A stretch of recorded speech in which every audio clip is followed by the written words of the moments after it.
ভারতমালা প্রকল্পের আওতায় জমি অধিগ্রহণের পর যথাযথভাবে ক্ষতিপূরণ দেওয়া হচ্ছে না, এই অভিযোগ রয়েছে সমস্ত কাঠিগোড়া জুড়ে প্রায় প্রতিটি গ্রামের একই হাল। তবে কাঠিগোড়ার তেলিটিকর দ্বিতীয় খণ্ড ও হরিটিকর দ্বিতীয় খণ্ডে এই অভিযোগ ভিন্ন রূপে। এসব এলাকার জমি অধিগ্রহণের ক্ষেত্রে জমি মালিকগণের একাংশকে শুধুই মাটির ক্ষতিপূরণ দেওয়া হচ্ছে, কিন্তু জমি মালিকগণের শত বছর পুরানো ঘরবাড়ি, গাছপালা ইত্যাদির কোনো ক্ষতিপূরণ প্রদান করা হচ্ছে না। জমি মালিকগণ স্পষ্ট ভাষায় জানিয়ে দিয়েছেন যে তাদের ঘরবাড়ি গাছপালার সম্পূর্ণ ক্ষতিপূরণ যতক্ষণ না পাবেন ততক্ষণ তারা পৈতৃক ভিটের থেকে সরবেন না। তারা গত ২৪শে নভেম্বর Kathigora circle officer doctor Robert টোলরের কাছে এক স্মারকপত্র প্রদান করে তাদের অভিযোগ জানিয়েছেন। তারা তাদের এলাকার এক ব্যক্তির অ্যাকাউন্টে শুধু জমির ক্ষতিপূরণ পেয়েছেন। খোঁজ নিতে গিয়ে জানতে পেরেছেন যে তাদের বসত ঘরের এবং গাছপালার ক্ষতিপূরণ নাকি পরে দেওয়া হবে। এ কথা জানতে পেরে তারা রীতিমতো ক্ষোভ প্রকাশ করে প্রতিবেদকের কাছে জানান তারা কোনো অবস্থায় তাদের পৈতৃক সম্পত্তির উপর থেকে সরবেন না যতক্ষণ তাদের সম্পূর্ণ ক্ষতিপূরণ দেওয়া হবে না আসাম সরকারের পক্ষ থেকে। তারা আসাম সরকারের মুখ্যমন্ত্রী হিমন্ত বিশ্ব শর্মার দৃষ্টি আকর্ষণ করে তাদের দাবি পূরণ করার আবেদন জানিয়েছেন। এলাকার পরিমল দাস, রঞ্জন দাস, মদন দাস, উত্তম দাস, কৃষ্ণমোহন দাস, দীপন দাস, তপন দাস, উদয় কুমার দাস, বজন্তী রানী দাস, বিভা রানী দাস, নুরুল হক, হাজিব আলী বড়ভূইয়া, মইনুল হক, কপিল উদ্দিন, জহিরুল হক সহ এলাকার বহু পুরুষ মহিলা তাদের আবেদন জানিয়েছেন। এইখানে 100 বছর থেকে এখানে বাস করছি, পুরনো ঘর বাড়ি। এখন ভারতমালা আমাদের এই সব জায়গা জমি ফসল ঘর আমাদের বাথরুম টাথরুম সব কিছু নিয়ে চলে যাচ্ছে। আমরা এখন কোথায় যাব? আমরা বাচ্চা বাচ্চা নিয়ে কোথায় যাব? আমরা এই আবেদন জানাচ্ছি, আমাদের প্রচুর কষ্ট হচ্ছে। এখন যদি আমরা সম্পূর্ণভাবে টাকা পয়সা না পাই, আমরা তাইলে ডক্টর হেমন্ত বিশ্ব শর্মাকে আমরা আবেদন করব। আমরা যত মা বোন দিদি সবাইকে নিয়ে আমরা এই আবেদন করব। আমরা সম্পূর্ণভাবে টাকা ঘর এবং ফসল বাড়ি মাটি সব কিছু টাকা একসঙ্গে আমরা পেতে চাই। নাহলে আমাদের আর যাওয়ার কোনো পথ নেই, কোনো উপায় নেই। আমাদের কাছে এমন কোনো টাকা পয়সা নেই যে আমরা পাশে গিয়ে জায়গা জমি কিনবো এবং আমরা সেখানে গিয়ে বসবাস করব। আমরা যদি সম্পূর্ণ টাকা সুস্থভাবে না পাই সরকারের কাছ থেকে, কিন্তু আমরা এই জায়গা ছাড়ব না। এইটা আমাদের সরকারের কাছে, আমাদের ভারতমালা সরকারের কাছে আমাদের আবেদন। এই বলে আমার বক্তব্য। আপনার নামটা? আমার নাম বিভা রানী দাস। আপনার এখানে সব খালি এসসি কমিউনিটি নিয়ে সব আমরা যতজন নিচে সব এসসি সম্প্রদায়ের মানুষ। আমরা এসসি এবং ভূমিহীন।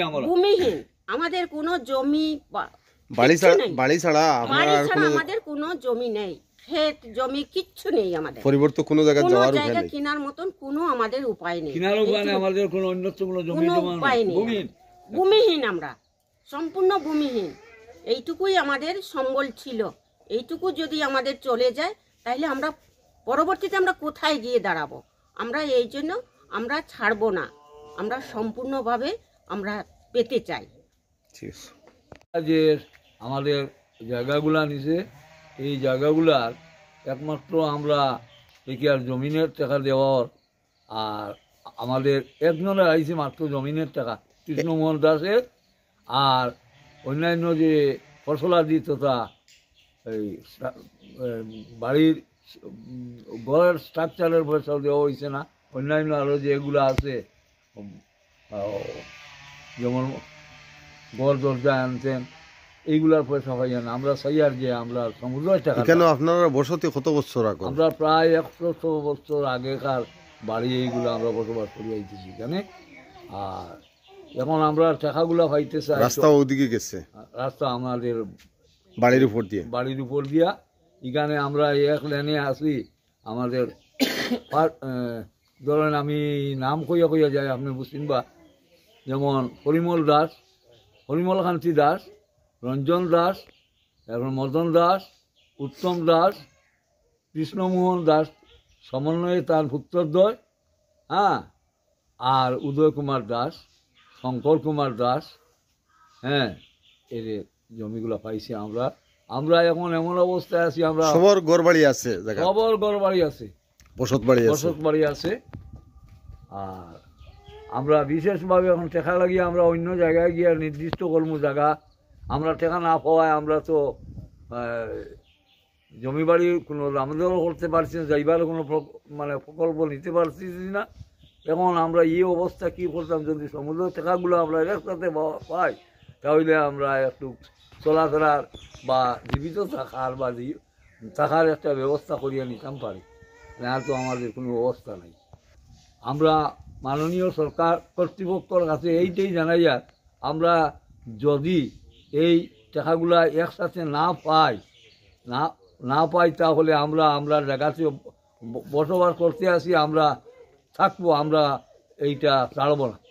আমরা তাই অনুরোধ করছি সরকার মহোদয়কে যদি আমাদের এই টাকাগুলো একসাথে দিয়ে দেন তাহলে কৃতজ্ঞ থাকবে। বিশেষভাবে আমাদের মুখ্যমন্ত্রী হিমন্ত বিশ্ব শর্মা মহাশয়ের কাছে দৃষ্টিগোচর করিয়া আমরা ওখান করিয়া যেন আমাদের টাকাটা সমুদ্রের টাকাটা একসাথে দিলে আমরা চিরকৃতজ্ঞ থাকি। এবং আমরা এই এমন অবস্থায় এই ছোটো ছোটো বাচ্চাদের নিয়ে হয়ে যাই, তাই আমরা বিশেষভাবে প্রার্থনা করতেছি। আমরা খুব গরিব এবং আমরা এসটি কমিউনিটির মানুষ, এখানে সবই আমরা এমন অন্যত্র কোনো জমি জমাও নাই।